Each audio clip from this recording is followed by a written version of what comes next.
தினம் ஒரு தகவல், தினம் ஒரு ஞானம். பிரம்ம ரிஷி பிதாமக பத்ரிஜி அவர்களுக்கு நம் அனைவருடைய வணக்கத்தையும் நன்றியும் தெரிவிச்சுக்கலாம். கஷ்டங்கள் அப்படின்னு நம்ம சொல்றோமா, எதுக்கு எடுத்தாலும் கஷ்டம் அப்படிமோ. வாழ்க்கையே ஒரு போராட்டம் தான் அப்படின்னு சொல்லுவோம். எனக்கு இந்த இவ்வளவு பெரிய கஷ்டம் வந்துச்சு, ஒண்ணுமே இருக்காது அங்க, சாதாரண விஷயமா இருக்கும். ஆனால் என்ன பண்ணுவோம், கஷ்டம் அப்படிமோ. கஷ்டங்கள் என்பது கஷ்டங்களாக நாம் இதை எடுத்துக்கொண்டால் தான் கஷ்டம். கஷ்டங்களை என்ன பண்ணலாம், ஒரு சவால்களாக எடுத்துக்கொள்ளலாம். யோசிச்சு பாருங்க, நம்ம எவ்வளவோ நல்லா இருக்கும். ஒரே ஒரு ப்ளஸ்ஸை மட்டும் எடுத்து பாருங்க. நல்லா பார்க்குறோம், நல்லா கேட்குறோம், நல்லா சாப்பிட்றோம், நல்லா தூங்குறோம், உடல் ஆரோக்கியமாக இருக்கிறது. சின்ன சின்ன உபாதைகள் வந்தால் வந்து விட்டு போகட்டும் அப்படின்னோம். அதுக்கப்புறம் நிறைய நல்ல ஒரு இருக்கிறதுக்கு ஒரு வீடு இருக்கு, எவ்வளவோ விஷயங்கள் இருக்கு நமக்கு.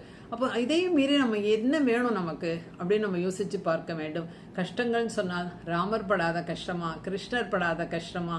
யோசிச்சு பாருங்க, இயேசுபிரான் படாத கஷ்டமா? எவ்வளவு பாண்டவர்கள் நாட்டையே இழந்து காட்டில் போய் இருந்தார்கள், அவர்கள் படாத கஷ்டமா?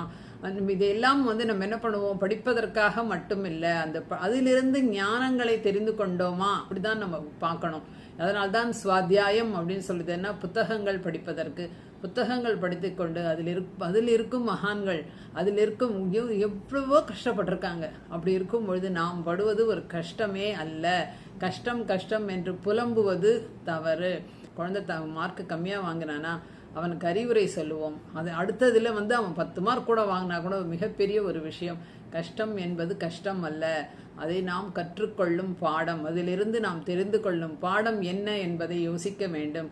தொடர்ந்து தியானம் செய்யும் பொழுது எந்த இடியே விழுந்தா கூட விழுந்துட்டு போட்டோம், அதோட வேலை அப்படின்னு சொல்லி தூக்கி போட்டுட்டு அடுத்த வேலையை பார்ப்போம். அதனால் தொடர்ந்து தியானம் செய்யும் பொழுது எல்லாமே சவால்களாக நாம் எதிர்கொள்வோமே தவிர கஷ்டங்களாக பார்க்க மாட்டோம்.